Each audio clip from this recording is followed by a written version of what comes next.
Episode 111, Harvey's Trickery. Harvey didn't like people who boasted before achieving results, so this guy Robert was highly unlikable to him. This guy was the old lady's man, so even if he had to destroy him, he would never allow him to be the assistant in his office.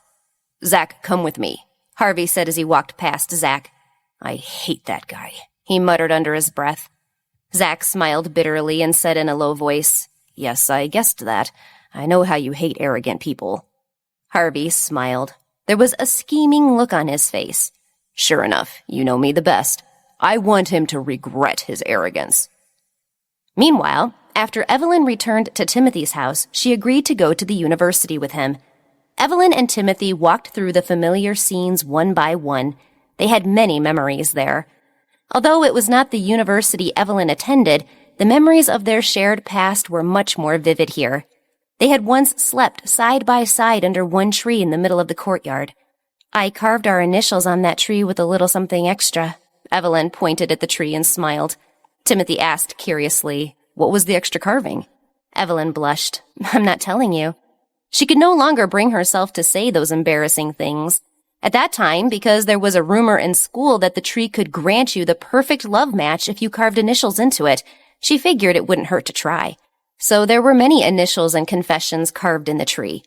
At the time, Evelyn was in the grip of a huge crush, so she had carved Timothy's name. Thinking about it now made her feel childish. They walked around and finally arrived at the library. Timothy and Evelyn went in and walked directly to the volumes of Remembrance of Lost Time. Evelyn blushed at him and said, "This set of books seems to have been borrowed the most, judging by the wear. The last volume is still not here. The last time I came here, someone came back by chance to return it." Timothy held her hand, and a faint smile appeared on his face. "Is that so? I didn't think that the painting would remain until now." Evelyn gently stroked the remaining few books and said, "Probably as everyone here is young, they thought leaving the painting in the book would protect someone's secret love." Everyone knew the pain of having a crush on someone, and that it was not easy to like someone. That was why they protected each other like this. Evelyn again felt that it would be great if she had known about it then. If I knew about it then, she thought, the cracks in time would no longer exist between us. Then we could reminisce about the good old times and be happy. While Evelyn and Timothy were having a quiet time together, the war for the assistant of cages had started. The morning after Robert took over, many things kept him very busy. "Sir, the financial report for men's clothes isn't done yet." "What? We need that urgently. Why aren't we done yet?" "The person in charge over there is out of the office." "Sir, the new campaign is waiting for you to find models." "What? What do you want me to do? Can't you find them yourself?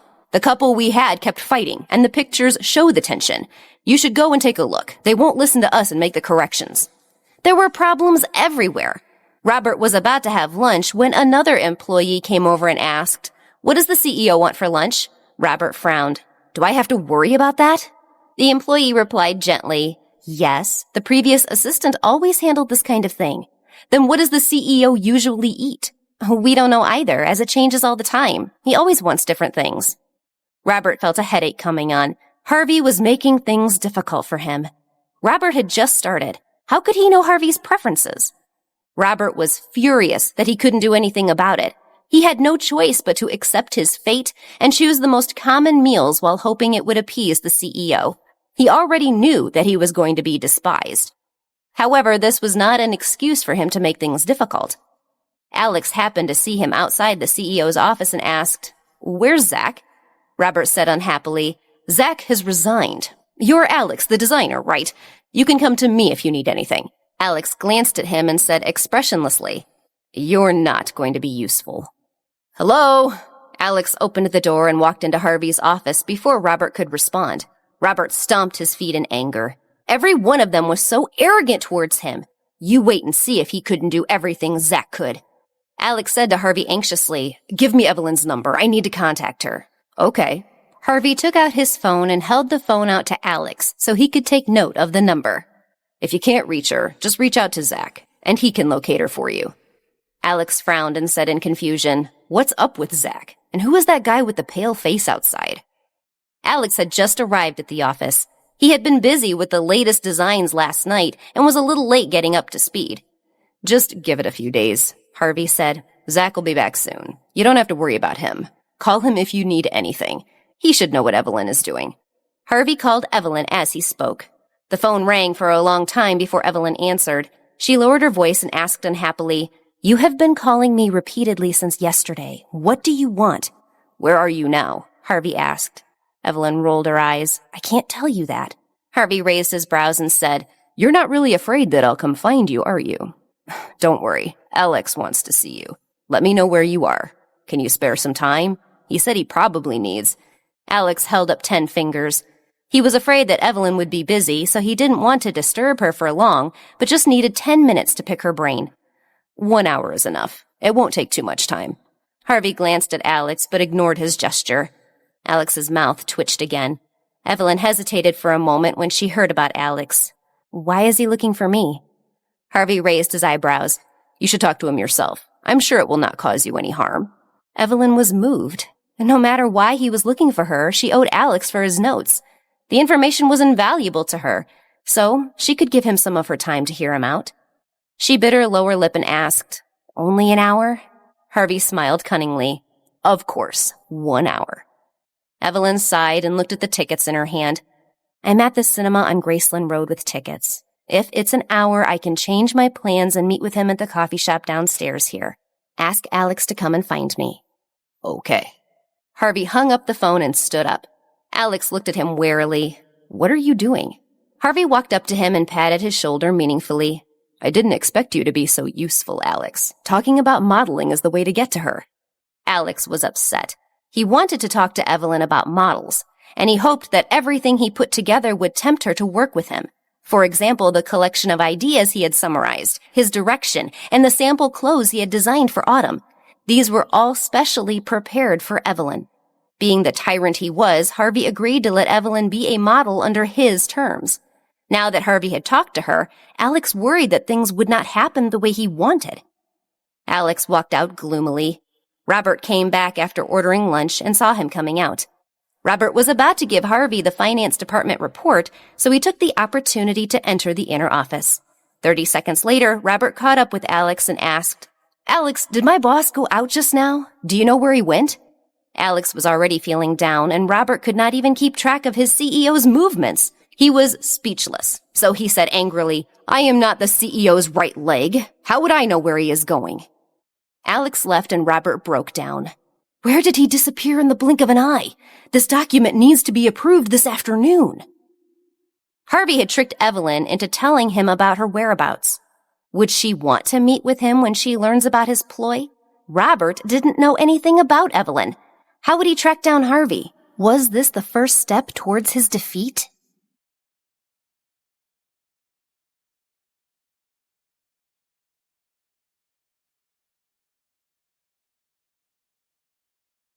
Episode 112, Meeting Harvey. Everyone in the office would laugh at Robert if he couldn't find Harvey in time. Do they all think that it's that easy to be the assistant to such a man? Harvey was able to leave so quietly because he had the protection of others in the office. All the staff were now united. Harvey wasn't worried about chasing Robert away as everyone was backing him. From what had happened that morning, anyone could see that his father's skills did not necessarily pass to Robert. As the assistant to Harvey's father, Robert's father was educated formally for the role in a much more traditional way. Robert was not giving up, even with all the missteps of the morning. He was still there in the afternoon to further annoy Harvey. He would be taught a valuable lesson in these next 3 days, that the professionalism of someone in his position is above everything. Harvey went out the door and drove to Evelyn's place. Evelyn looked at Timothy awkwardly and handed him his ticket. "Timothy, a fashion designer wants to talk to me about something. Can you go in ahead of me? The movie will take 2 hours and I will be along in time to see the ending." Timothy said gently, "Okay, I will wait for you inside, and we will go somewhere else when you're done. You don't know what is going on in the second half if you miss everything else." Evelyn hurriedly said, "It's fine. I'll watch the end with you. You go in and I'll wait for him at the coffee shop downstairs." Timothy nodded and looked at her. He wanted to say something but stopped himself. He waited until she was gone. She had been with him these past few days. It felt good to be together like this. He thought it was very good, but a voice inside gradually began to nag him. She didn't seem to be working. She wasn't busy designing. She spent all her time with him. Is this love or kindness? He was going back to the hospital next week for the surgery. Although he cherished his days with Evelyn, he did not like the feeling of being treated with kid gloves. In the beginning, he would have hoped that time would slow down a little, but now he suddenly wanted time to be faster. Happiness was also torture. Perhaps there was only one reason why he felt so uncomfortable with her. He didn't want to say it, but he had to. He knew that Evelyn's heart was no longer with him. That was why he felt that his current happiness was like a bubble. I like you. I can't bear to let go of you. I want to be with you. The more we are together, the more confused I become. Evelyn went downstairs and waited in the coffee shop. About 20 minutes later, the door was pushed open and a man wearing sunglasses walked in. The moment he entered, he attracted everyone's attention. Evelyn was holding a cup of coffee when she saw the figure, and the cup slipped from her hands. "Miss, are you all right?" The waiter quickly cleaned up the hot coffee that she spilled. Evelyn shook her head with an angry expression. "I'm fine, thank you." Evelyn wished she could find a hole and hide in it.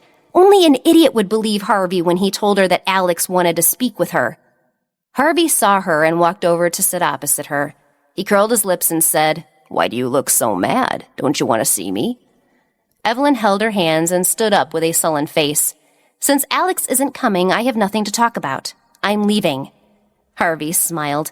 He put his hands in his pockets and said calmly, "Timothy is still upstairs in the theater, correct? Do you want me to say hi?" Evelyn's heart skipped a beat and she sat down again. She couldn't let Timothy see her with Harvey, or she didn't know what would happen. How could this person lie like this? "What are you here for?" Evelyn asked bluntly. Harvey narrowed his eyes and asked, instead of answering, "Are you on a date with Timothy? What movie are you watching?" Evelyn felt a pain in her heart and turned away. "I have no obligation to answer you." Evelyn said that, but the movie ticket was on the table. Harvey picked it up and looked at it. "Oh, it's a love story. You're so gentle with him. I also want to know how Mr. Timothy feels about being treated with so much love." Evelyn stared at him with some discomfort and said, "You clearly know that Timothy's heart is not good, but you still have to ask this. How rude." Harvey held her chin with his hands and whispered to her, "You said you would give me an hour, right? If you don't want to expose yourself, you can sit here with me for an hour." Evelyn's pupils contracted and she glared at him. "I promised that hour to Alex. You said he had something to discuss with me." "Yes," Harvey said with a smile. "I am here to discuss things with you on his behalf, but we can do that as we go out. And if you don't agree, I will go and talk with Timothy." The words despicable and shameless were written all over Harvey's face. Harvey acted like she had made her own choice, but in reality, he hadn't even given her a chance to make a choice. "What do you want to do?" Evelyn asked him through gritted teeth. She really should have been on her guard against him. She shouldn't have been so careless. Harvey narrowed his eyes and thought for about a minute. "If we go to a hotel, 1 hour. "Harvey!" Evelyn gritted her teeth angrily. How could this person say something like that? Going to a hotel was a ridiculous thought. Harvey saw that she was getting angry, so he immediately said, "Then why don't we go to the movie? It just so happens that there's a movie theater with an action film, and you can watch it with me for an hour. You can watch the rest later."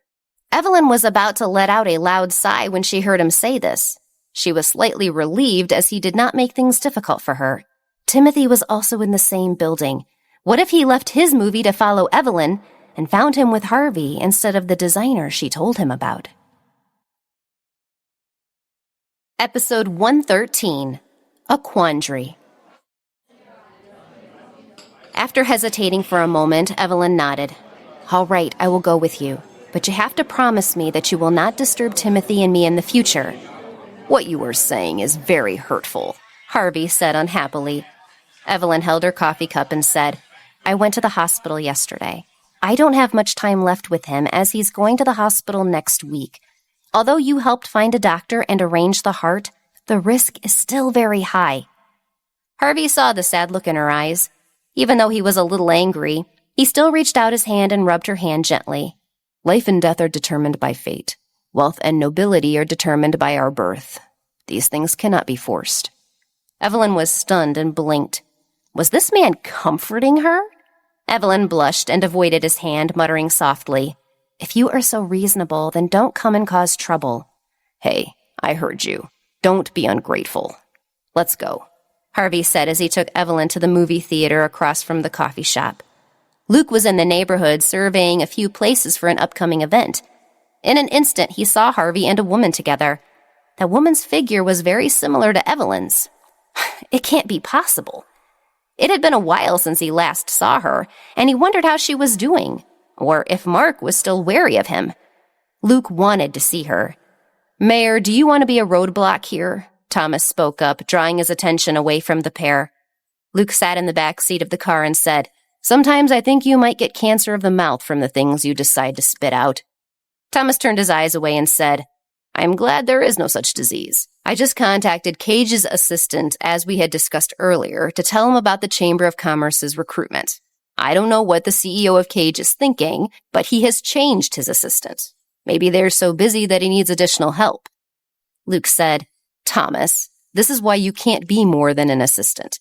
There would be a lot of trouble if you were in charge." Thomas pushed his glasses up and said, "Indeed. As the mayor of New York, I hope you can make more positive use of intelligence and create a brighter future for everyone." The car drove on. Robert couldn't get through to Harvey. He went to the parking area but couldn't find Harvey's car. There were still many things to do in the company that required his boss's attention. Harvey entered the cinema with Evelyn. Evelyn pouted and asked, "What are you here to discuss with me?" "It's an autumn dress. Alex wants you to be a model because the design is based on your inspiration." "No," Evelyn said. "I don't want to be a model anymore." Harvey nodded. "Right. That's what I wanted to talk about. I will pass on your thoughts to Alex, but he is very persistent. He will achieve whatever he wants." Evelyn's mouth twitched. So, shouldn't he be here now if he did what he wanted? It was simply an excuse to see her. Evelyn's heart skipped a few beats when she thought of this indignantly. Harvey came with an excuse to see her. Evelyn blushed and lowered her head. Annoying. Really annoying. Why was she so nervous? She should be ashamed at this moment. Timothy was waiting for her in the movie theater, but she was here with Harvey.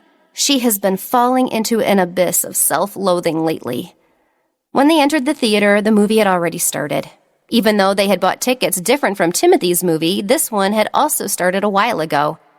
Harvey pulled Evelyn to sit in the corner. Evelyn lowered her voice and said, "Hey, you can't see anything from here." Because she had to lower her voice so that no one could hear her, she was very close to Harvey. Harvey lifted her chin and kissed her lips impatiently. There was a sweet taste of cappuccino on her lips. Although he didn't usually like cappuccino very much, this taste was surprisingly not annoying when he kissed her. Evelyn was ambushed, so she quickly shrank back and covered her mouth. The theater was dark and the only light was on the screen. Evelyn could not see Harvey's face clearly, but she knew that he must be smiling evilly at this moment. "What are you doing?" Evelyn asked in a low voice. This time she was smarter and covered her mouth with her hands. Harvey found it interesting to see her like that, but they were in the last row, so he didn't worry about others hearing. "Isn't the movie theater the place for this kind of thing?" His voice brushed past her ear, causing Evelyn to shiver. Evelyn was scared and angry. "What are you talking about, this kind of thing? We're here to watch a movie." Harvey looked puzzled. His lips were almost touching her ear. He asked in a low voice, "It's very suitable to do some exciting things. Look, there are so many people here, but it's so dark that you can't see anything. Even if you do it here, it won't be a problem, but you're afraid of being discovered. This kind of contradiction can only be found in the movies, right?" Evelyn's ears were completely red. She bit her lips and scolded in a low voice, "Pervert." "Evelyn, take your hands away so that I can kiss you." "I just told you not to kiss me." "If you don't take it away, I will do something even worse," Harvey said as he licked her fingers. The lustful feeling made Evelyn shiver and her body heat up. Evelyn subconsciously moved her hand away, and Harvey's kiss immediately landed on her lips. Her heartbeat quickened, and she inadvertently saw the playing movie in her daze. The female lead walked out of the shop and quickly got into the male lead's car. The two of them were probably running for their lives. The female lead asked uneasily, "Where are we going?" The male lead said, "We can go anywhere. It doesn't matter. If we are together, we can go to the ends of the earth." The car drove to the horizon in the light of the setting sun. When they were together, would they be able to go anywhere? She was envious. She also hoped that this would be true. A hand covered her eyes. Harvey's voice echoed around her lips. Focus. Close your eyes when you kiss me. Oh, those hands were really warm. Could it be the longer she stayed by his side, the more the chances were that this pair of hands would melt her heart? If this went on, she would fall for him again, and she would fall hard. Evelyn reached out her hand and gently pushed him away. No, my lips will swell up. No, it couldn't be like this. When the pain and sweetness in her chest surged, guilt followed it like a shadow. Harvey raised his eyebrows and asked in a low tone, Your lips are spoiled with my scent. If you were to kiss another man, you would be discovered. Harvey said this deliberately, and Evelyn knew what he meant. This cunning man was using his smarts to control her. Harvey left her lips alone, but he did not let her go. His long fingers knocked her shirt open, and he leaned over and took a bite at the top of her chest. Ow, oh, it hurts, Evelyn groaned in pain. She blushed and frowned. What are you doing? Harvey raised his eyebrows and gently drew his finger where his teeth were. Leaving a mark. This body is mine, and you are not allowed to give it to anyone else. You will not show this to anyone else, will you? Evelyn buttoned up her shirt in embarrassment and bit her lip, not saying anything. Oh, this guy was annoying. But even if he was so detestable, she still liked him. So overbearing and possessive, and every time he closed in on her, she became immobilized and unable to escape. The sweet and slightly painful feeling in her chest was frightening. In the dark, Harvey's voice rang in her ear. What do you and Timothy do together? Do it with me. Evelyn's heart was beating wildly. She didn't want to hear him, but maybe his voice somehow pulled her heartstrings. Evelyn moved her hand and summoned the courage to hold Harvey's hand. Her slender and fair hand trembled. She was so nervous. Harvey narrowed his eyes and held her hand. This was more like it. This way he could slightly relieve the inexplicable feeling in his heart. He always had unhealthy thoughts about what she would do with Timothy. When he held her hand, he still did not feel satisfied. Suddenly, he didn't want to let go of her hand. He didn't want her to go to that man's side. He didn't want her to hold hands with that man. Evelyn's heart was beating very fast when he held her hand. She did not know what was going on in the movie at all. Time flowed by. Evelyn took out her phone and looked at the time. The time had passed quickly, and it was almost time for her to go. Evelyn looked over at Harvey, flustered. I have to go back. Harvey grabbed her hand and raised his eyebrows. It's about to end. Stay and watch with me. No, I said 1 hour. I have to go back. Evelyn shook her head. She had to go back. She knew that it would be more trouble later if she did not leave now. She was uneasy with Harvey's reaction, though he knew what she said earlier. Timothy was still waiting for her, and she couldn't stay here any longer. Harvey held her hand tightly and did not want to let her go. He pulled her closer to him and whispered, Answer my question. If you answer it correctly, I will let you go. Evelyn was anxious and a little angry. This is not what we agreed on. Harvey bit her earlobe and made her groan in pain. He raised his eyebrows and said, I never said I was a gentleman. It's normal for despicable people to go back on their word. Now, please listen to the question. If you answer correctly, I will let you go. Timothy or I? Who do you prefer to date?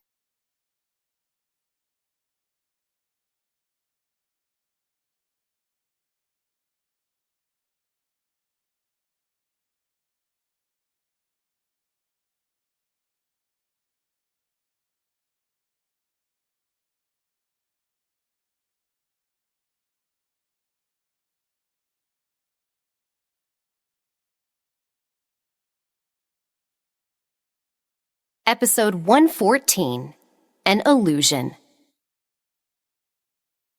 Evelyn was annoyed. How could she not know the answer to Harvey's question?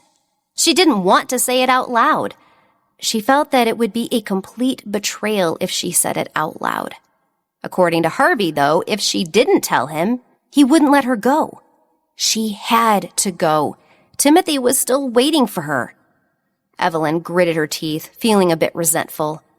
Harvey knew how to force people. It was fun for him to make her suffer. Evelyn gritted her teeth and stared into his eyes. "Harvey, I hate you." Harvey smiled calmly. "The answer." She lowered her head. Evelyn had lost. She would never be able to win against Harvey. "It's you," Evelyn said. Harvey lifted his lips in satisfaction and kissed her on the lips. He held her hand and said, "Very good. I like this answer. Next time, let's go on a real date." Evelyn pulled out her hand and said in a low voice, "I don't want it." She turned around and left as if she was running for her life. She was afraid that Harvey would catch her again, or that she would show him something that she shouldn't. She fumbled her way down the hallway. When she came out, she looked at her wrist. She only wanted to run away, but she hadn't seen what had wrapped around her wrist. Evelyn raised her hand. There was a necklace on her wrist. The beautiful feather pendant was exquisite.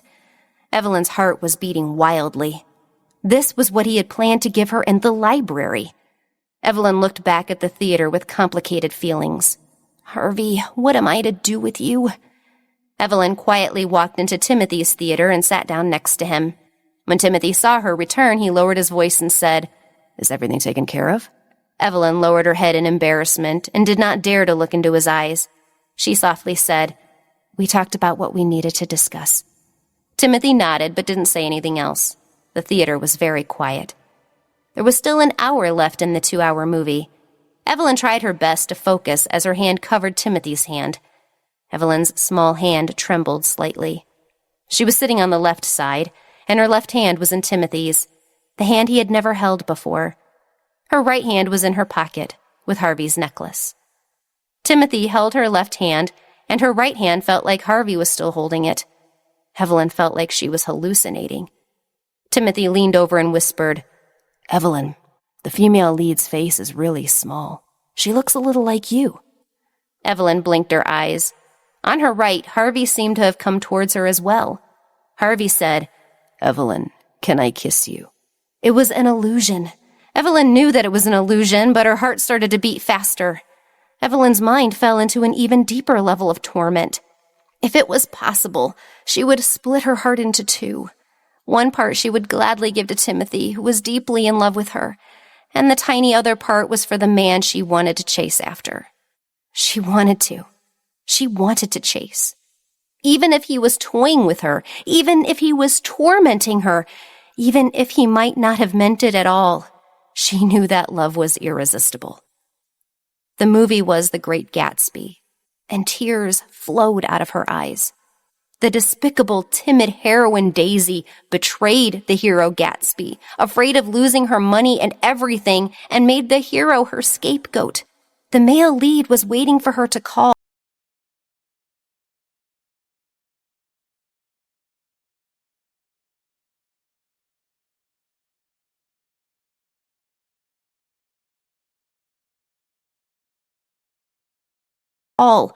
As long as she left everything behind, he would take her away. However, the male lead was shot dead in the swimming pool. The phone rang and he could no longer answer it. But that was also good, because that last phone call was not from the female lead. Timothy held her hand and did not say anything. He handed her a handkerchief and gently rubbed her cheek when the movie ended. "Evelyn, you were still as emotional as ever." Evelyn wiped her tears but did not dare to speak. She did not dare to say that it was not the movie that made her cry like this. She realized that she had worked so hard to make Timothy happy. She made up her mind to be with him. But she still thought about Harvey. "Timothy, I suddenly realized that maybe I can't give you happiness. Since I no longer love you, I may no longer have the ability to give you happiness." Timothy held Evelyn's hand as they walked out. Only then did Evelyn feel slightly better. She kept holding his hand as they got into the car. Harvey was in the revolving restaurant on the 3rd floor watching Evelyn leave. Without her to watch the movie with, there was no need to continue. Harvey had already come out, but he did not go back to the company, but instead went to the revolving restaurant to stand watch until Evelyn came out. He hated seeing her and Timothy together, but couldn't help but wait for their movie to end. Harvey waited until Timothy led Evelyn out. When he saw the two of them, his face gradually turned sad. They looked like a normal couple. The man took gentle care of her. He even opened the car door for her and held her hand when she slid inside. That's great. Harvey suddenly lost his appetite and threw down his fork. The restaurant manager hurried over and asked respectfully, "Mr. Cage, are you not satisfied with the dishes? I will ask the chef to prepare something different for you." Harvey said coldly, "No need. Today's food is especially bad, and I can't eat anymore." After Harvey finished speaking, he got up and left. The manager was sweating behind him. They were all tense and worried now. Harvey had the power to close down the restaurant. The manager's worry and fear did not hold Harvey back. He was in a terrible mood. He walked out and drove back to the company. When he reached the top floor, he heard Robert's annoying voice. "There are still these and these problems. Do these people not have any brain cells? And why are the reports all wrong? What should we do? Also, as the CEO, how can he just disappear without saying anything? Sir." Someone in the bullpen had seen Harvey appear with a dark face and was shocked. Robert was stunned as he turned around and saw Harvey.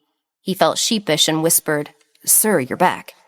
Harvey looked at him coldly and said with a cold smile, "Robert, you're panicking due to the workload and my absence for a short while. How can you say that you belong here? After this, I will let you have an internship here so you can see Zach's abilities. As for the last point, as CEO of this company, wherever I go is my business. If I can't find you, then we have a problem." Harvey walked into his office and closed the door. Harvey sat on the sofa and thought about how Timothy had held Evelyn's hand. How could he be comfortable with her actions? Harvey did not want her to be intimate with that man, and he did not want to suffer as much as he was. Harvey took out his phone and texted Evelyn with this thought in mind. In the car, Evelyn's phone vibrated. She took it out and opened it. Her heart immediately sped up and her hands trembled. "Evelyn, I still have the sweet taste from the kiss on my lips. Just thinking about it makes me excited, and I want to taste the sweet kiss of a cappuccino again soon." Evelyn was so scared that she quickly turned off her phone.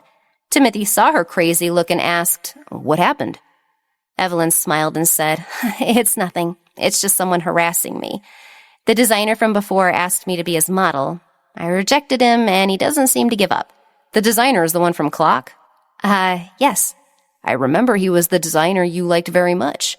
"I used to like him very much, but now that I have seen him in person, I realize that he has an annoying personality.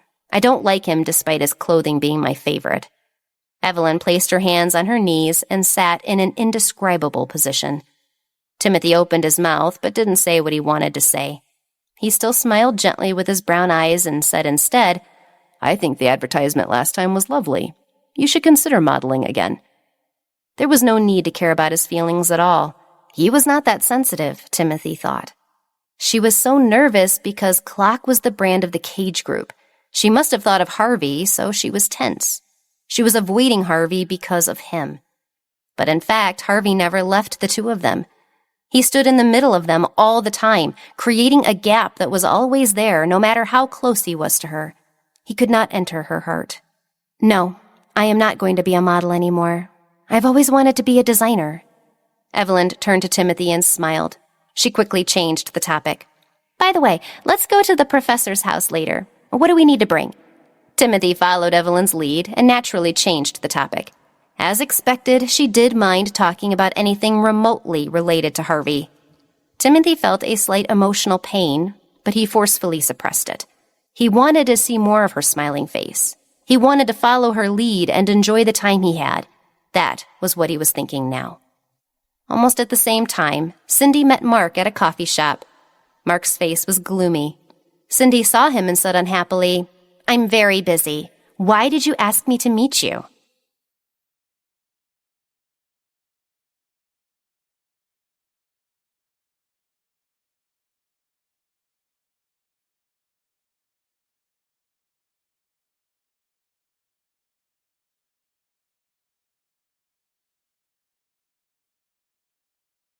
Episode 115, Interrogation of Cindy.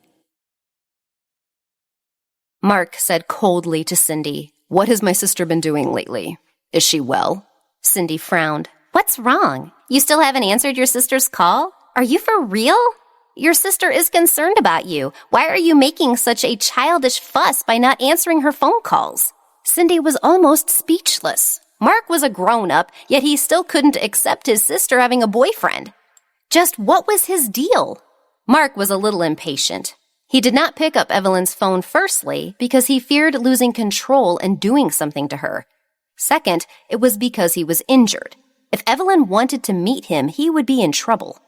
Third, the streets were not peaceful recently, and he had many things going on. Some of them knew that Quinn wasn't happy with them, so they took this opportunity to make trouble. He did not have time to deal with the matters in the organization now. He was also afraid that Evelyn would be targeted if his identity were exposed, so he did not see her. "I'm not here to listen to your nonsense. She has been staying with your family lately, correct? Are you taking good care of her?" Mark asked. Cindy's face was cold. "I know you're unhappy that your sister is with us, but my brother no longer has a future. What they can have now has no future, so just let it go for the time being. Don't make things awkward and give your sister a call." Mark pressed his lips together tightly. Perhaps Cindy thought this was the erratic behavior of a younger brother, but he knew that he was throwing a tantrum from a man's standpoint. After knowing Cindy for so many years, he could tell she wasn't in a good state right now, so Mark resisted the urge to be rude. He stood up and said, "You don't have to worry about that. That's my sister, and I naturally won't mess with her. You should worry about your brother." If he dies, that will end the problem, Mark thought. But if he survives the surgery and doesn't let go of my sister, I'll have to send him to hell. Cindy slightly widened her eyes. She did not expect Mark to say such kind words. She smiled gratefully. "Thank you." Mark did not say anything else and left. There was no need to thank him. He was not a kind man. He would never allow anyone to take Evelyn away, no matter who he was. Mark walked out and found Ray waiting for him in his car. He looked at his watch and said, "Boss, Quinn said he wanted to talk to you at 6:30. Mark said coldly, "Understood. You can't ignore this. This matter isn't that easy to resolve, boss. Whether it's easy or not, we have to resolve it." It was obvious that Quinn was looking for trouble.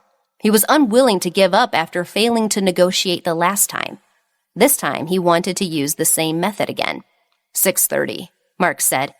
His phone started ringing and he saw it was Evelyn calling him. He didn't answer. "Evelyn, I miss you so much. Knowing that you were with Timothy made me feel bad. No one could tell that my arm was injured, but if it had been you, you would have been able to tell at a glance." Her actions made him suffer. It wasn't her fault for being so kind, but he would snatch her back sooner or later. It was just a matter of time. "So, can I call her?" After hesitating for a while, Mark felt that he really couldn't hold back and returned the call. While shopping in the supermarket, Evelyn looked at her phone. When she saw that Harvey did not send any more text messages, she heaved a sigh of relief. After choosing something with Timothy, they walked down the street to the professor's house. Evelyn was about to go into the professor's house with Timothy when her phone rang. She was a little nervous. Could it be Harvey again? Evelyn stopped walking and hesitated for a moment before taking out her phone. If it were Harvey, she would find a place to call him back and scold him fiercely. Her phone showed her who was calling. Mark's name came up with a picture of him on her phone. He had taken the photo himself and had chosen the most handsome angle and expression. Evelyn saw Mark's call and was so excited that she grabbed Timothy and said, "It's Mark! Mark finally called me!" Mark had not picked up her calls for the past few days. Evelyn was worried about him, but she did not know how to find him at school. She was afraid that she would make him angry. Evelyn was very happy that he was calling her. She hoped that this meant that Mark was willing to forgive her. Timothy knew Mark's temper and said, "Quick, pick it up. I'll wait for you." Evelyn nodded and answered the phone. Mark's voice sounded a little hesitant. "Evelyn?" Evelyn heard his voice and almost cried. She felt wronged and said, "Mark, you finally called me. I thought you were going to keep ignoring me." Mark felt bad for his previous actions and his heart ached. "How can I blame you when you speak to me in such a tone? It's all my fault." "I'm sorry," Mark said in an apologetic tone. Evelyn hurriedly said, "It's fine as long as you are good.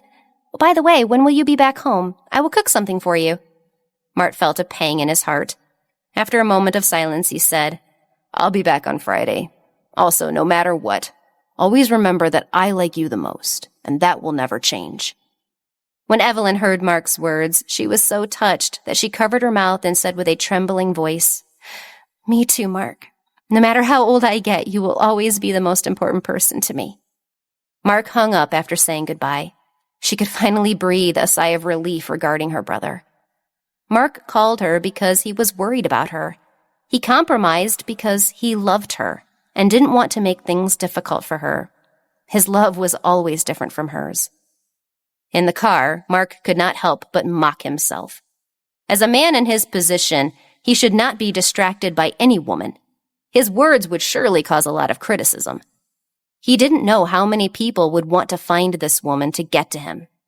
The car drove to the house where Mark changed his clothes and put on his mask before going out again.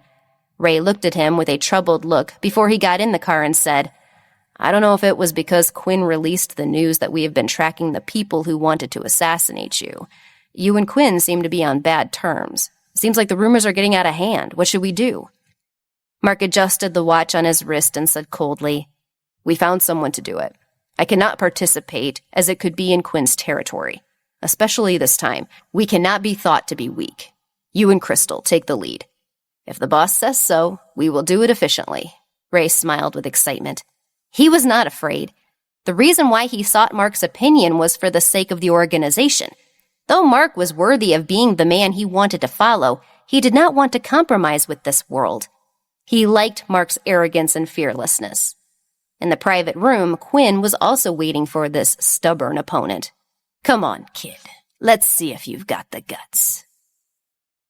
On Thursday morning, Robert made a solemn vow to think ahead of time about what might happen.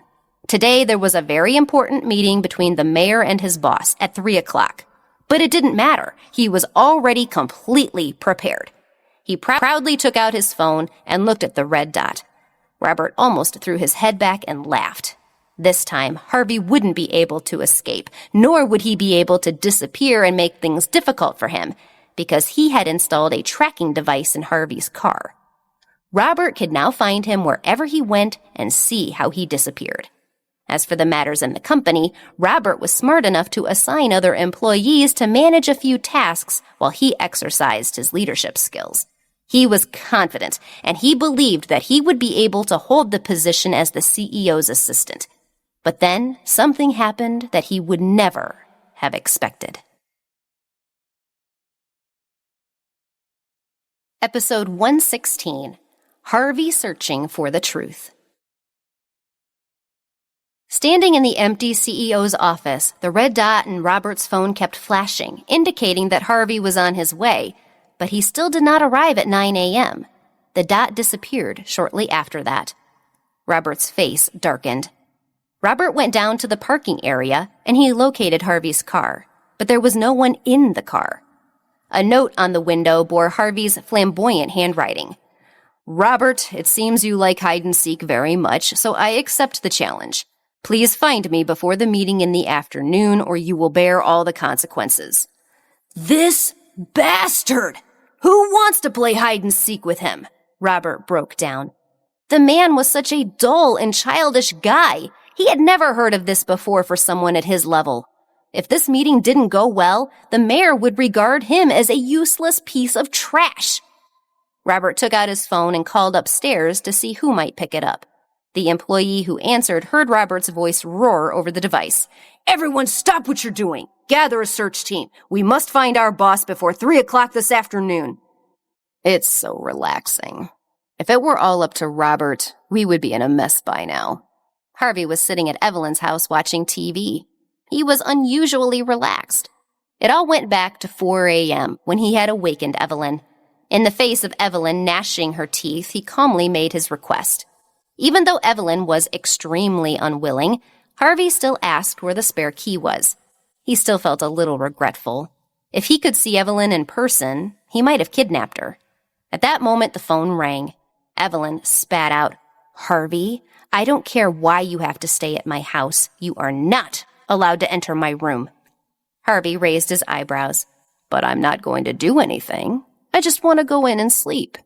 "Oh, can't you go to a hotel?" Evelyn blushed when she thought that Harvey might be sleeping on her bed. She was flustered and exasperated. Harvey curled his lips devilishly and said, "Someone is after me and I have to stay here. Do you want to watch me die? Would that make you happy?" Sly. Evelyn once again got to know this guy's sinister side. Obviously, he was trying to hurt her by saying these words, but Evelyn couldn't bear to call him out. Besides, when did Harvey hear what she said? Evelyn rolled her eyes and said weakly, "All right, you can go in, but don't touch anything. I have a lot of design drafts, and there is also the material and accessories classification. Don't mess it up." "Are you afraid that I will see your underwear?" Harvey smiled evilly.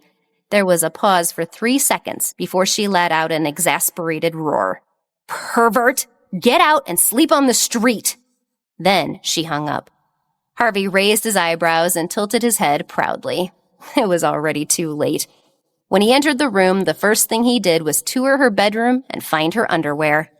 Harvey took out a pair of white gloves from his pocket and narrowed his eyes. "Let's get down to business."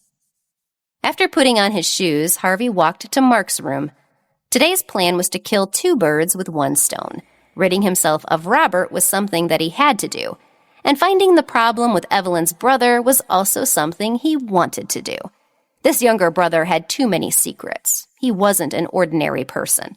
Owning a bike and racing on the mountain roads was not at all a cheap hobby.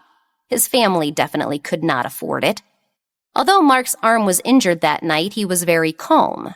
He didn't panic at all when he saw his doctor. He must have been completely accustomed to this kind of thing. Moreover, he was not timid even when talking to him.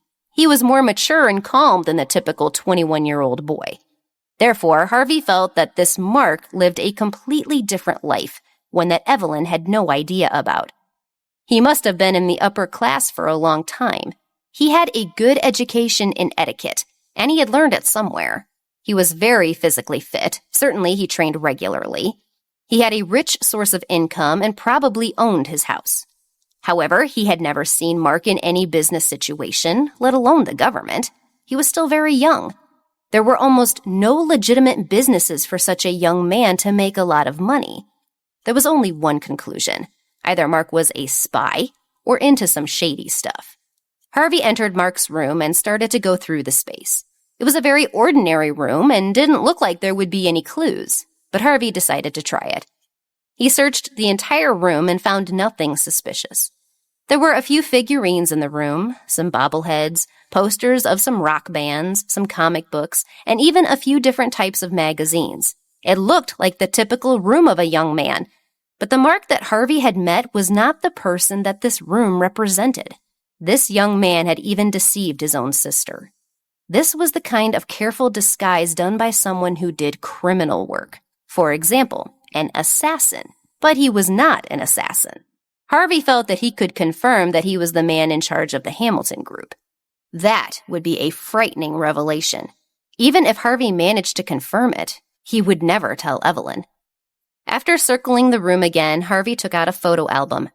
In the photos, a teenage Evelyn was wearing a high school uniform skirt.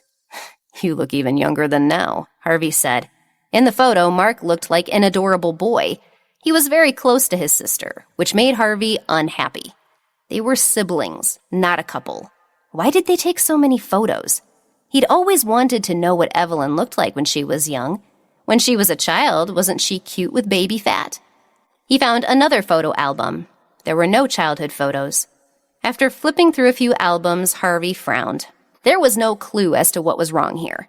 The photos had all started with Evelyn and Mark were teenagers. Harvey frowned and thought for a while. He went to Evelyn's room and looked around. He confirmed that the photos had started when she was a teenager. There was not a single photo of her in early childhood, and there were no photos of their parents at all. What was going on? Harvey felt that things were getting more complicated. Calculating the time in the first photo, Evelyn was 16 and Mark was 13. Did something happen to Evelyn before she was 16? Harvey fell into deep thought. It troubled him deeply. He had to investigate carefully. What had happened before Evelyn turned 16?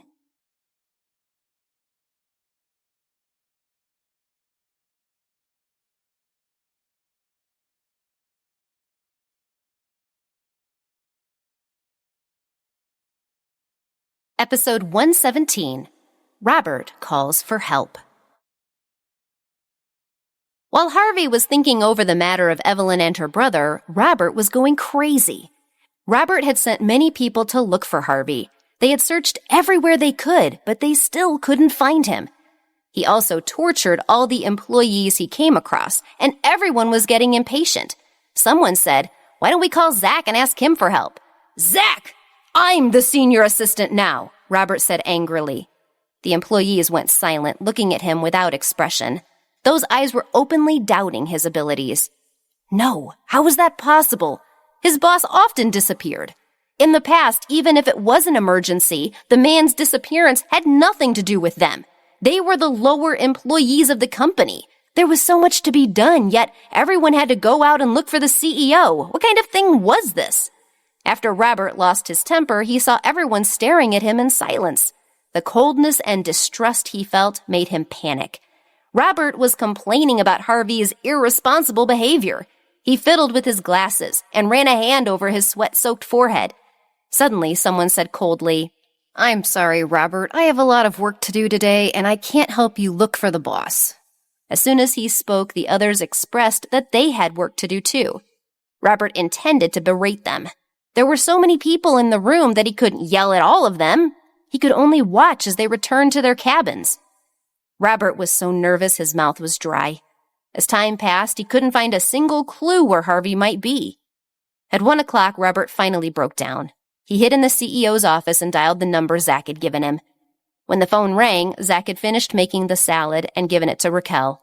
At first, she felt very guilty when she heard that Zach had been removed from his position because of her.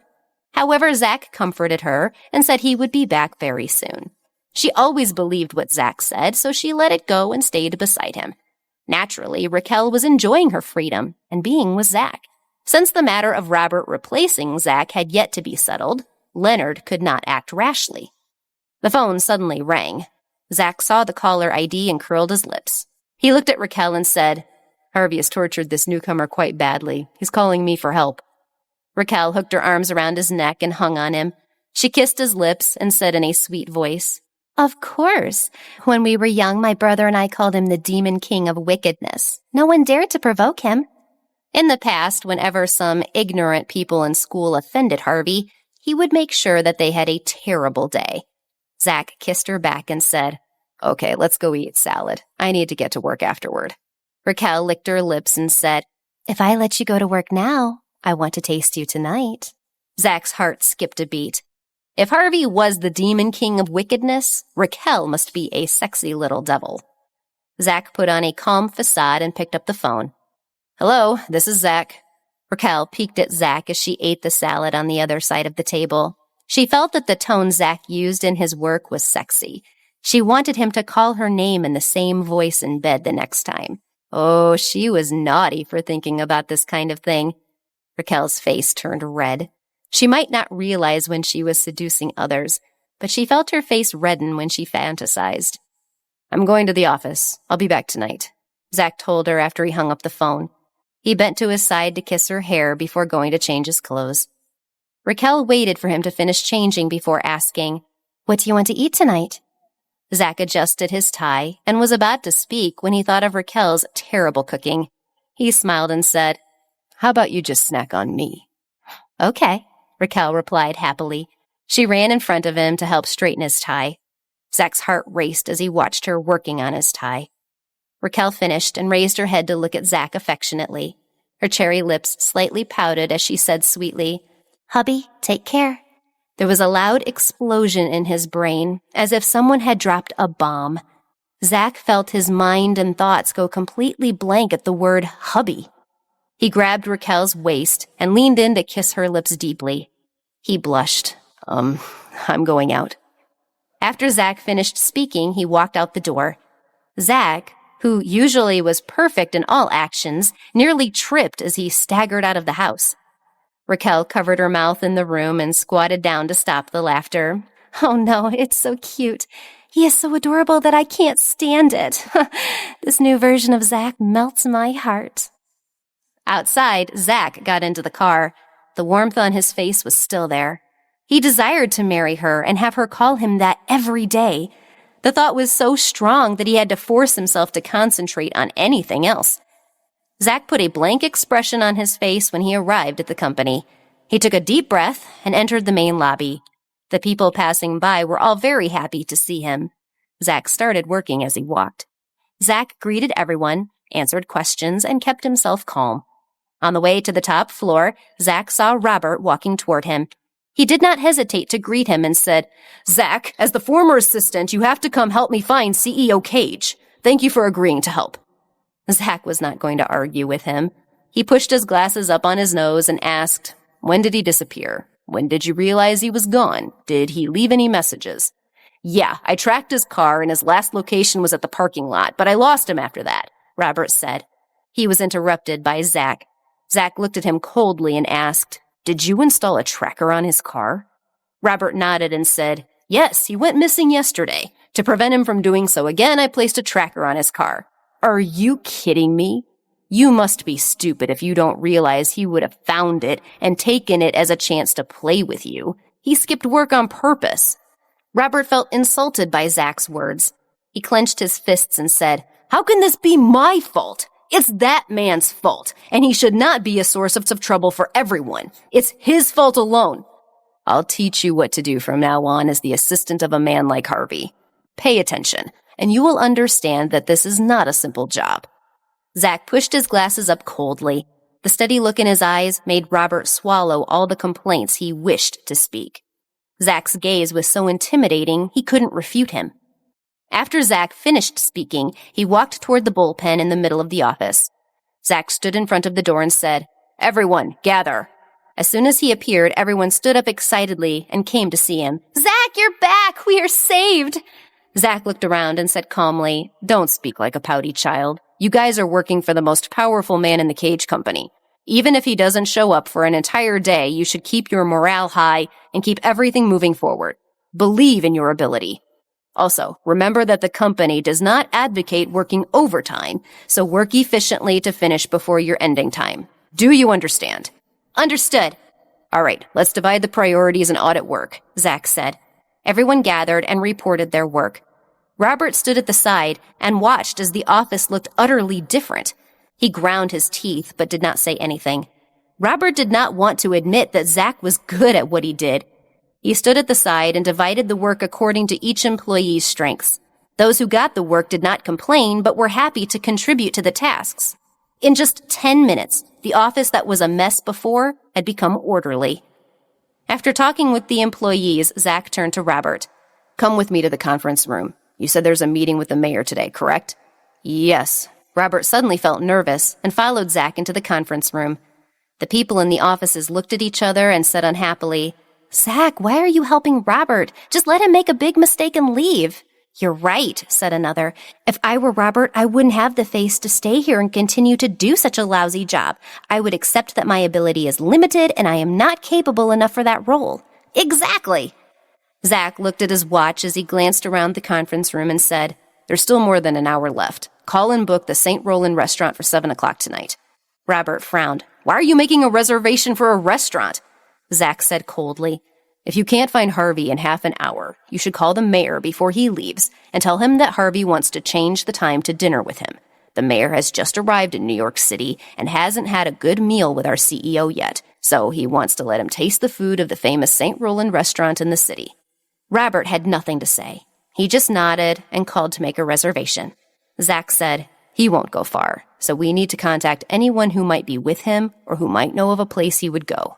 Robert quickly said, "I've already contacted that one friend I could find." Zach said coldly, "He will go to the place he is most interested in right now." As he spoke, Zach had already dialed Evelyn's number. Evelyn's voice rang out when she picked up the phone. "Hello, Zach." Zach's voice came from this side. "Miss Petal, thank you for taking care of my CEO. Where is he now?" "He is alone in my house." "Zach, go and get him," Evelyn said with obvious disdain. Zach thanked her and hung up the phone. Robert broke down. Was it that simple? Zach pushed his glasses up again and said, "First, you should not underestimate your superior. He is your superior because he is smarter than you. Second, you should not blame him because he is the final word of authority here. There is no point in complaining. and it will only make your subordinates look down on you. Third, no matter what, even if the man is not here, you should maintain the company's order at the highest-ranking person below the CEO and not let the uneasiness spread. Fourth, and most importantly, remember to be on standby 24 hours a day. It would help if you always remembered that you are his assistant, and you need to control all his private affairs and ensure that no leaks occur. Zach walked out after he finished speaking. As he walked, he said, "Let's go. Before he leaves that place, we need to get him and bring him back. We have enough time to get to Miss Petal's house from here." Robert looked at Zach's back and finally admitted that he was no match for Zach. Robert realized he had an attitude because his father was the former assistant to the last CEO. He had accepted the challenge confidently. However, he was wrong. The new era had arrived, and the old rules were no longer in effect. There were still many things he needed to learn. The two left the office and drove to Evelyn's house.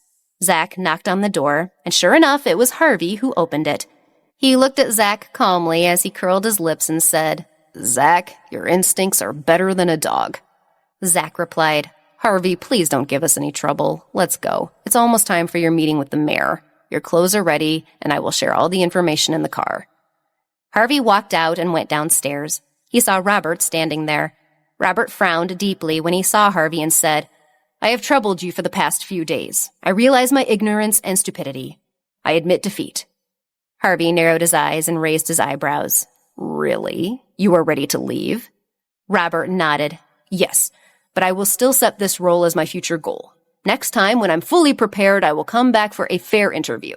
At that time, I'll ask you and Zach to give me a fair second chance." After leaving them, Robert went to Cage Mansion and reported to Dolores, "I'm very sorry. I can't take the position of assisting the CEO of your family's company." Dolores glanced at him and said faintly, "I did not expect you to be able to do it." Robert was startled. He raised his head and looked at her in confusion.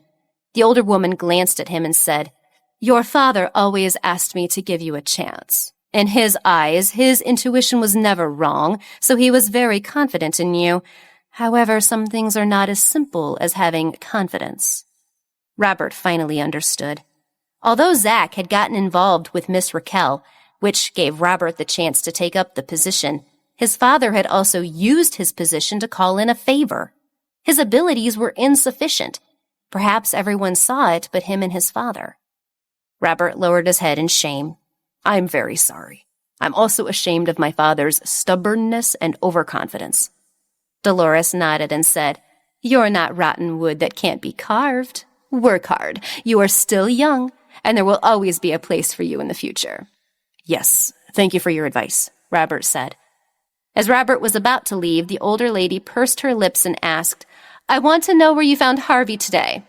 "It was in the house that I believe belongs to Miss Petal," Robert replied. She nodded without batting an eyelid and said, "Thank you for your hard work. You can go back." "Yes," Robert replied and left. Dolores remained calm and said coldly to the steward who came into the room, "That woman seems to be more trouble than we thought. I want her gone before the engagement ceremony." What plans did Dolores have to remove Evelyn from Harvey's life?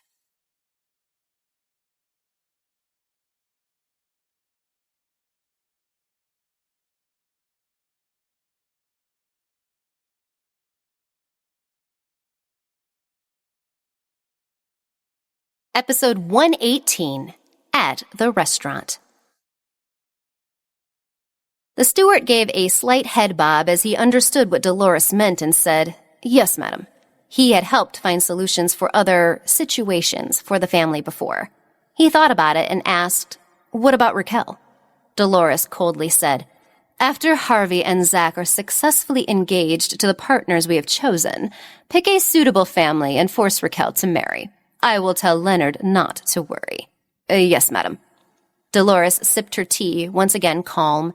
It was right. Everything she did was for her family, so she saw nothing wrong with it. By the time Luke arrived at the company, the staff had returned to normal. Luke and Harvey were soon having a pleasant conversation, settling the negotiations. "I saw the competition for the best designers, and I wonder if you would be interested in sponsoring. Your brand is the most powerful in the fashion industry. If you were to become the main sponsor, many young designers would flock to the competition," Luke suggested while they were chatting. When Harvey heard him mention designers, the first person he thought of was Evelyn. He knew she would probably participate. "You should give more opportunities to other companies. It's not appropriate for me to get involved halfway. But if I have the time, I can sit in as a guest or judge," Harvey replied. Of course, he was being a little selfish. If Evelyn wanted to participate in the competition, he was interested in being a judge. If she did not participate, then he would lose interest. "Your suggestion is not bad. It's getting late. I should head out now," Luke said, looking at his watch. Harvey nodded. After Luke left the meeting, Thomas said to him, "Mayor, to this day, I still believe you created this competition for Miss Petal. I have a bad feeling about this, and it makes me a bit curious." "You're overthinking. I'm not being selfish. The clothing industry in New York City is flourishing, and there are many talented people. Because of the influence of the Cage brand, many young people have joined the industry. That's why I suggested giving young designers more opportunities." Luke raised his eyebrows and said, "But this is indeed something worth telling her. I'll go talk to her about it on the weekend." "Mayor, you said it so casually, but the smile on your face revealed that you're eager to see Evelyn again," Thomas said bluntly. Luke looked out of the window and narrowed his eyes. "Really?" Luke wanted to see Evelyn's bright smile. She would participate in the competition. Although he didn't know how she fell in love with this career, he knew that Evelyn was the type that would follow through when she set her mind to something. "I want to see her and talk to her," Luke thought. In the CEO's office, Zach asked, "Harvey, do you want to cancel the St. Roland's appointment, or would you still like to go?" "I have nothing else to do tonight, so I will dine there," Harvey said calmly. Since Evelyn had gone to take care of Timothy, his schedule had become blank after work. He might as well eat out. "Zach, how many more days until the engagement dinner?" Harvey asked him. Zach thought about it and said, "Next Wednesday. 6 more days." Harvey nodded and said to Zach, "You and Raquel still have 6 days. After the engagement, the old woman will turn to Raquel and force her to marry the person she selects. She will find a way to force Raquel's hand. Even if we have to go leave the country, I will not let them manipulate her," Zach said. Zach had decided that he would not let go of Raquel's hand this time. Harvey raised his eyebrows and smiled. "Really? I admire your guts. Don't lose to my family when the time comes. Don't disappoint me. I will look out for you. As your assistant, my first responsibility is not to bring shame to the company, and I will honor that responsibility." Zach leaned over the desk to assure Harvey.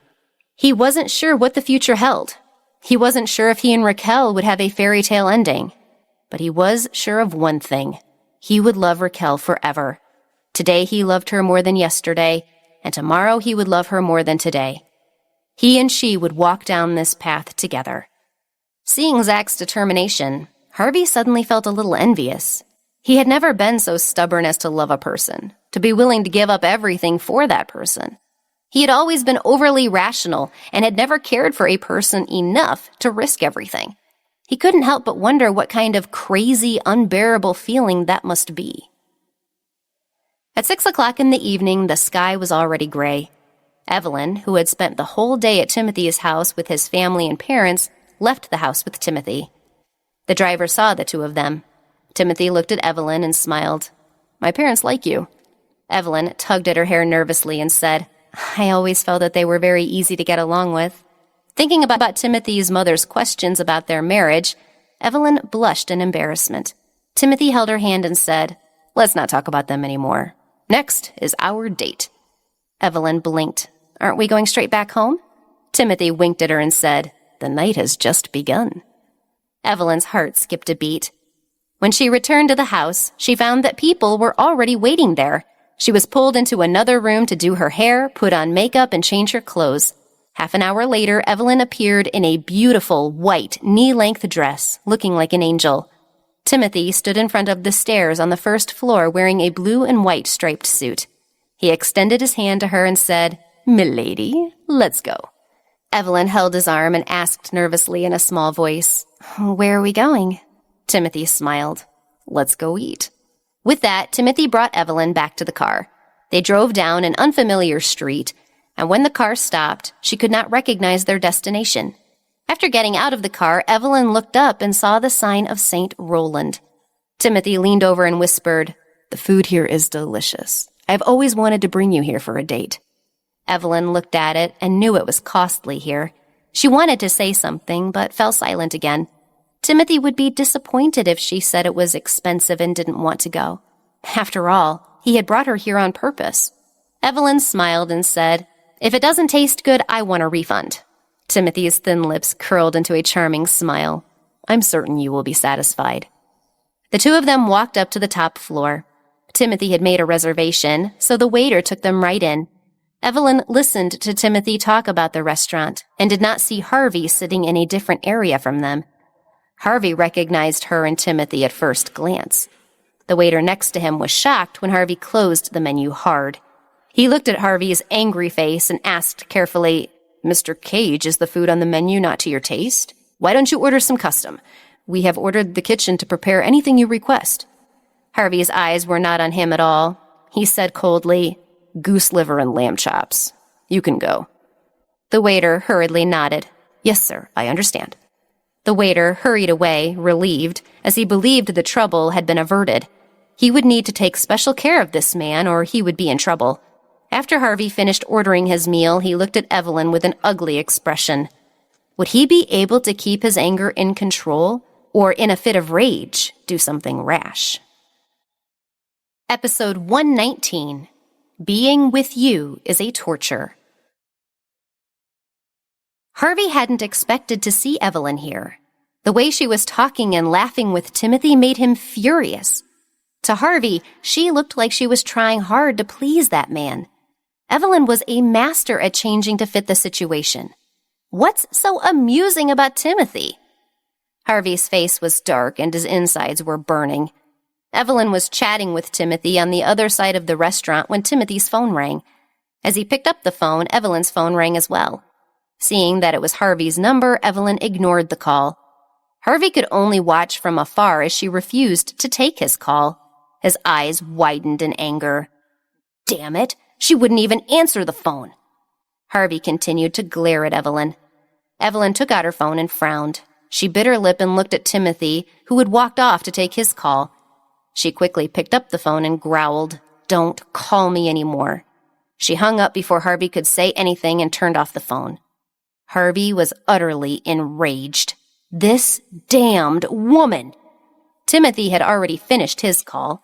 He sat back down and said, "That was Cindy. She'll be by the house later to get her wallet. I don't know how she lost it again." "She's always like this. I'm already used to it, but it's getting more serious recently. It's probably because you indulge her." Timothy smiled bitterly. "Is it my fault? It's so hard to be a brother." Evelyn spread her hands. It's not easy to be an elder sister either. Both of them smiled at each other as they talked. Evelyn looked at Timothy's happy smile and silently took a sip of wine to suppress her abnormal heartbeat. Everything was fine and the atmosphere was good. The two of them were communicating very well, and she was able to ignore Harvey. As long as they didn't let him interfere, she and Timothy would be able to have a good night. Harvey held himself back from rushing over and pulling Evelyn away. He watched from afar but remained silent as the anger within him grew. Her every frown and smile belonged to that man. It made him very uncomfortable. After a while, the violinist walked over and started to play "Make You Feel My Love." Evelyn stopped eating, and the waiter gave her roses as they placed a cake in front of her. Evelyn pursed her lips and put down her knife and fork. Timothy smiled at her and said, "I used to fantasize that I would ask you out on your birthday and have a toast with you. I would give you roses with the violin playing in the background, and then would watch you cut the cake. Although it's not your birthday today, and it's a bit cliché. Evelyn, can you fulfill this fantasy of mine?" Evelyn's mouth slightly tightened as she whispered, "Thank you, Timothy." Her heart was filled with an indescribable feeling of guilt. This song was the song she had played at Harvey's house that morning. She didn't want to, but she thought of Harvey. She tried not to panic as she busied herself cutting the cake. When the music stopped, Evelyn finally couldn't sit still anymore. She had to sort out her emotions. Evelyn said, "I'm going to the bathroom." She got up and rushed away. Timothy was about to take the necklace out of his pocket, but seeing Evelyn rush away, he put it back.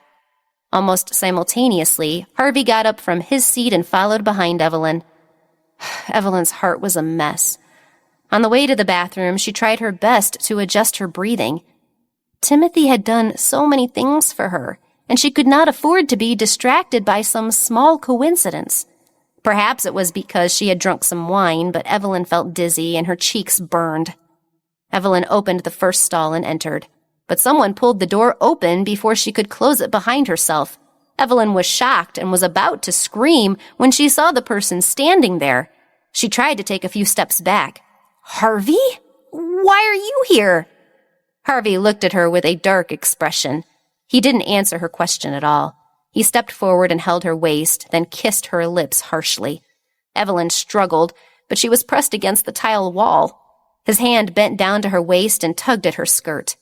Evelyn was completely overwhelmed and started to fight back fiercely.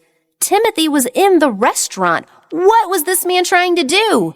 "Harvey, you are crazy!" Evelyn pushed Harvey away angrily. She grabbed her skirt and pulled it down. Evelyn looked at Harvey warily. "Enough! We are in a restaurant and you have to behave yourself here." Her heart was beating very fast and her body was trembling. Evelyn was scared that if Timothy saw her with Harvey, she would not be able to face him. Harvey raised his long fingers to wipe the corners of his lips. He looked straight into her eyes and said, "You look happy. What is it? Do you like him holding your hands like that? If it's the violin, the flowers, and the cake, I'll do that for you every day if you come to me." Evelyn frowned and said unhappily, "It has nothing to do with those things. You know that." Harvey's face was cold. Seeing her smile at Timothy, he wanted to ravage her. If Timothy kissed her, he wanted to kiss her. He had to get more from her than Timothy did to calm the anger in his heart. "Lie to him later and tell him that you have something to do at home tonight. Then come to my house."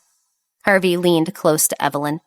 Harvey put his arms on the tiles and trapped Evelyn in the middle as he made his demands known. Evelyn took a deep breath and forcefully endured his talk.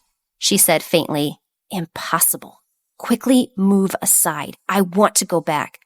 "Then we'll do it here," Harvey said firmly. Evelyn was so angry that she was gritting her teeth. She glared at Harvey. She couldn't bear it anymore. She really couldn't take his ridiculous demands. "Harvey, you don't know the weight of my feelings for you. You don't even know what kind of feelings I have, what kind of suffering and pain I endure when I am close to you. Do you know how much I've suffered?" Evelyn knew that she had reached her limit. She had to push Harvey away. Timothy's surgery was imminent, and he had prepared so much for her tonight. If she betrayed Timothy again, she would go crazy. Evelyn choked with sobs. She trembled and said, "Harvey, is it fun for you to see me in such a sorry state, to make me feel guilty? Do you think it is exciting? You only care about your enjoyment and selfishly give me orders. You are a complete bastard. I beg you, please don't torture me anymore."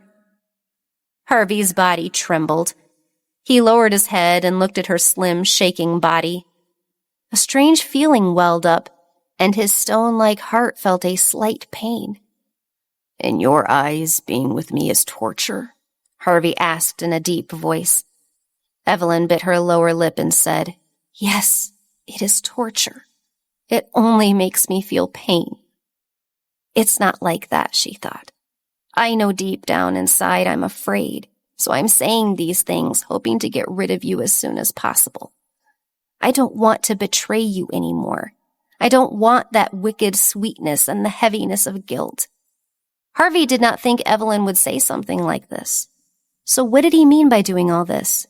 The feelings he had for her were an unbearable burden to her. No, she was dating Timothy now, so he was a burden. Her heart was not with him and still chased after the person she loved more, as Cindy had said. Even if he kissed her, even if he left his mark on her chest, she still would not belong to him. "Evelyn, I can't believe you think this way." When he realized that her heart might not be with him, Harvey instinctively said hurtful words without hesitation. "You are nothing to me. You are only useful in bed. I've already told you I can have as many women as I wish." Evelyn felt a pain in her heart. She nodded and said, "Yes, I already know. That's why it ends here." After waving his hand away, Evelyn awkwardly opened the door and walked out.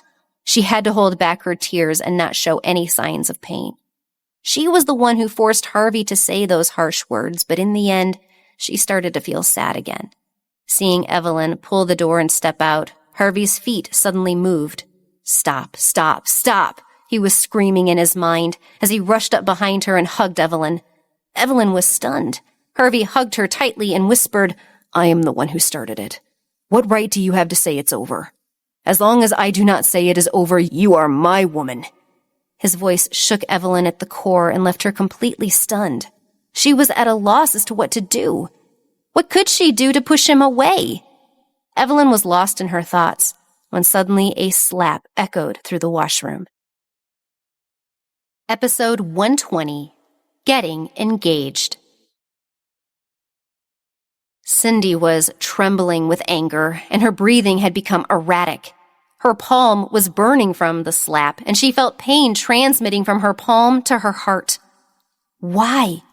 Why did she have to see this sight, this damnable sight? Cindy originally intended to celebrate Evelyn's birthday with her, but when she saw that she had not returned from the washroom for a long time, she went to check on her.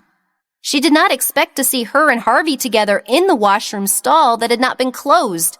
She was shocked and unable to control herself, so that slap was thrown. The side of Evelyn's face was on fire. Harvey was stunned, but only for a moment. What had happened was sudden and unexpected. When Harvey came back to his senses, he quickly turned to Evelyn. He held Evelyn's cheek with his hands and frowned in pain. "Does it hurt?" He raised his head and stared at Cindy.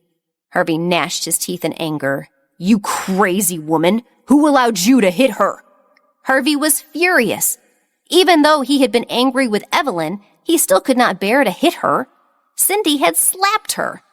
Harvey's hand touching her face was warm. This warmth was what she needed as she felt chilled to the bone. Evelyn's face was pale as she pushed away Harvey's hand. Her lips were pale. "Don't touch me. You can go." Harvey pursed his lips tightly, worried that Cindy would find fault with her again. He held her hand and said, "I will not let anyone bully you. I will take you away now." Evelyn's hand was cold and did not have a trace of warmth. It was trembling as she forcefully shook off his hand. She moved away and collapsed, trying to leave him. "You have already messed it up. Whoever bullies me is my business. You can leave. It has nothing to do with you. Please leave." "Everything is a mess. Everything is broken.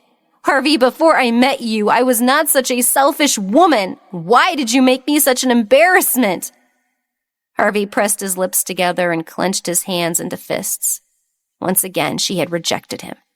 He was the high and mighty Harvey Cage, yet he was repeatedly treated like this by a woman. She trampled his pride. His good intentions, care, and even protection were worthless in this woman's eyes. He was furious, but seeing her like this made his heart ache. Damn it! At this moment, he was still thinking about her. Harvey gritted his teeth. Finally, he left Evelyn behind without saying anything. His back was straight and proud, but Evelyn did not look at him. Squatting down and hugging her knees, Evelyn's eyes were empty. Cindy stood outside with her head lowered. After a while, she walked in and closed the door. There were only 2 people left in the bathroom. Evelyn bit her lips and spoke with a trembling voice. "I'm sorry. I'm really sorry." Cindy trembled and her eyes were wet with tears. "I told you from the beginning. Don't force yourself. My brother has always been the same and would never force you. Did he ever push you to respond to his feelings for you? How could you do such a thing? If you can't let Harvey go, don't play with my brother's feelings then. You gave him hope. Evelyn, why do I feel like I don't even know you?" Cindy choked up and looked up. She didn't want to cry, but tears rolled down from her eyes. This was her best friend. She had always wanted her to be happy. But why would her best friend do such a thing, especially on a day like this? Her brother was outside and Evelyn was having a private meeting with Harvey in a place like this.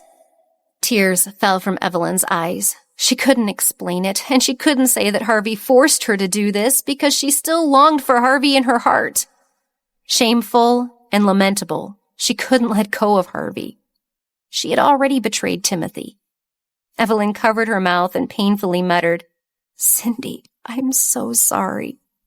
Cindy squatted down and stared at her. "Evelyn, I can't forgive you. Even if you are my best friend, I can't forgive you because that is my brother. It is my poor brother who loves you. So if you are ashamed of your actions, take responsibility." Evelyn nodded vigorously. "I will. I am not lying to you. I need to return to Timothy's side. Just give me some more time. I will not see Harvey again, so let me make it right." Cindy's tears were still rolling, but her voice had already become cold. "Then get engaged to my brother before the surgery. Since you have already made up your mind, you can do it." Evelyn froze and raised her head to look at Cindy. Her eyes, filled with tears and coldness, made Evelyn's heart ache. It seemed like everything was getting muddy. Her best friend, who always used to smile, now showed such a pained look. Timothy's smile also became forced. In the past, when they were together, the three of them were always happy. Evelyn wanted to protect that memory. It had always been like that.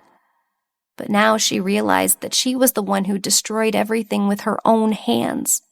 "Cindy, Timothy, I'm so sorry." "Okay, I will get engaged." Evelyn bit her lip nervously and nodded. She didn't want to destroy anything anymore. "You better go through with it. I will never forgive you for what you did today if you can't do it," Cindy warned. After speaking, she stretched out her hand to her. "It's best if you pretend to be drunk and don't make my brother suspect anything." Evelyn wiped her tears and hesitated before carefully taking Cindy's hand. Now there was a massive gap between them because of her. It would not be easy to hold her best friend's hand in the future.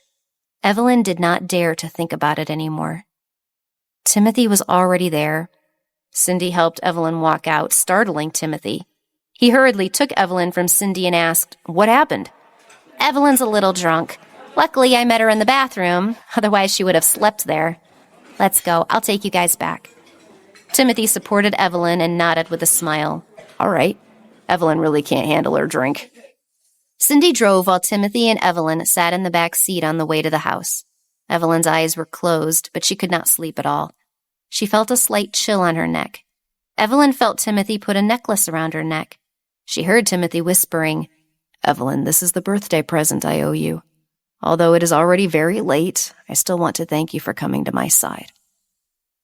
After being placed in the room and the door closed, Evelyn opened her eyes and looked up in the dark. Tears flowed out of her eyes. She raised her hand and tightly covered her mouth, not letting herself make a single sound. The forever gentle Timothy always stood beneath that tree whenever she recalled the past. The wind blew over, lifting his white shirt, and spring's scents filled the air. It was as if he was about to leave with the wind in the next moment. He had never changed. He was still gentle, smiling, and still had that refreshing lemongrass smell. She was the one who had changed. She chased him from time to time, and then one day she passed him and ran on, leaving him alone in the past. It can't be like this. Timothy, now I've decided to return to your side. Evelyn sat up and grabbed the phone at the side of the bed. She opened the contact list and flipped to Harvey's number with a trembling hand. She bit her lip, thinking for a moment longer, and blocked his number. She had scolded Harvey and blamed him so much, but she had never really thought about it. Harvey was angry and jealous that I was with another man, and he wanted to protect me. Even if I said something terrible, he would still hug me tightly. In the theater that day, it was the last time I said I like you, Evelyn muttered as she deleted all of Harvey's messages. If you move past me, you will meet all kinds of women in the future. Even if I let you down, You will still be able to walk freely in this world. God, if I could, I would ask that you fall in love with someone in the future. Even if you forget me now, you will understand my feelings one day. A woman who doesn't want to be your lover, who doesn't want any of you, will soon be someone you can forget. Farewell. Our time together has come to an end. Putting down the phone, Evelyn closed her eyes. Sleep would not come to her tonight, but she could close her eyes and try her best to rest. If she fell asleep, all the pain and messy relationships would disappear. She wrapped the blanket tightly. Evelyn did not want to think about anything right now. She only wanted to fall into an endless, dark, and sweet dream. Harvey lost his temper after returning to the house that night.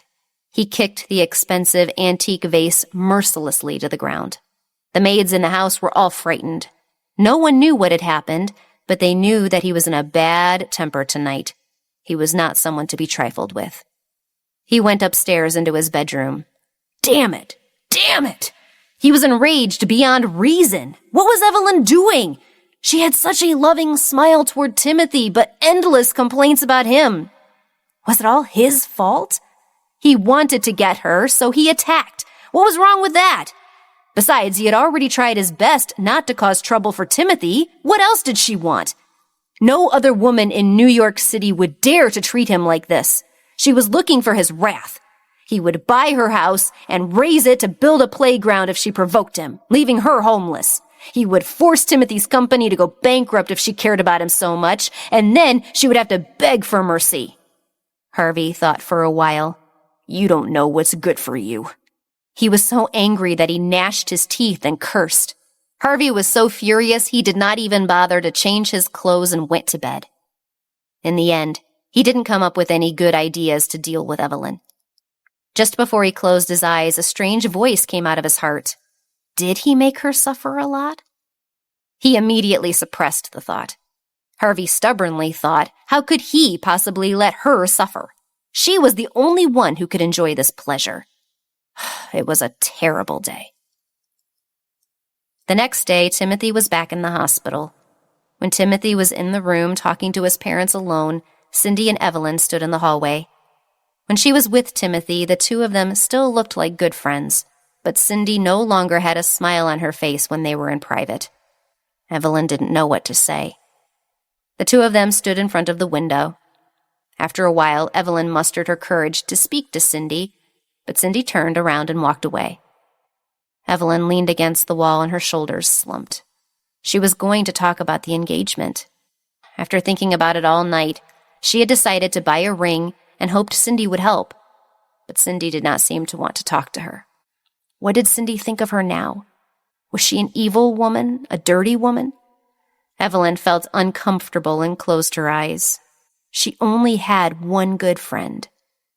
She didn't expect it to turn out like this. The phone rang, and Evelyn rushed to pick it up. "May I ask if this is Miss Petal?" An unfamiliar voice sounded.